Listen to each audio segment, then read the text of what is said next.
যারা দাঁড়িয়ে আছি সবাই একটু সারিবদ্ধভাবে বসে পড়ি, কিছু না আমরা সবাই একটু করি।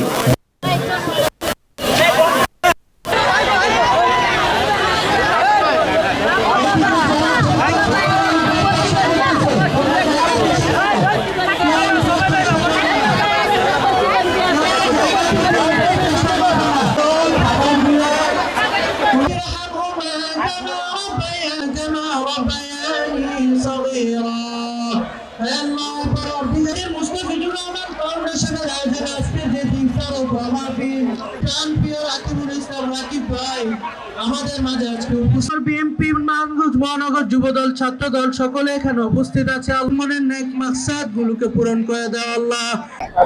আমরা দীর্ঘদিন এই মুস্তাফিজুর রহমান ফাউন্ডেশন কর্তৃক বিভিন্ন জায়গায় মানুষের কল্যাণের জন্য, পথবঞ্চিত শিশুদের জন্য এবং বিভিন্ন অসহায় মানুষের পাশে ছিলাম।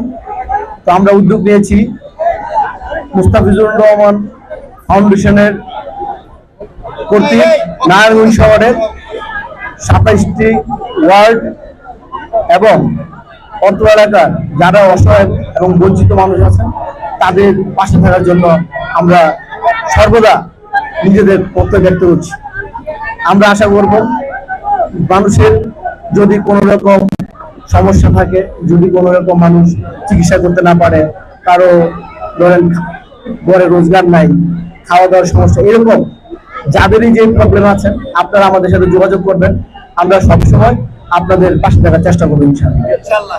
এবং আমি আমার মিডিয়া ভাইদেরকে বলতে চাই, আপনাদের মাধ্যমে সবাইকে জানাতে চাই ইনশাআল্লাহ মুস্তাফিজুর রহমান ফাউন্ডেশন যেন সবাইকে নিয়ে সবার সুখে থাকতে পারে, সকল অসহায় মানুষের পাশে থাকতে পারে, এই জন্য আপনাদের কাছ থেকে আমরা সহযোগিতা আশা করছি। আমরা রাজনৈতিক পরিবারের সন্তান, আমরা রাজনীতিতে আছি, এটা সেটা আপনারা ভালো করে জানেন। এখন আমাদের কাজ হচ্ছে মানুষের সেবা করা। আমরা মানুষের সেবার কাজে নিয়োজিত আছি। সময় এবং বাস্তবতা নিরীক্ষে আমরা ওইসব আপনাদের সাথে কথা, আমরা সর্বোপরি অসহায় মানুষের পাশে থাকি।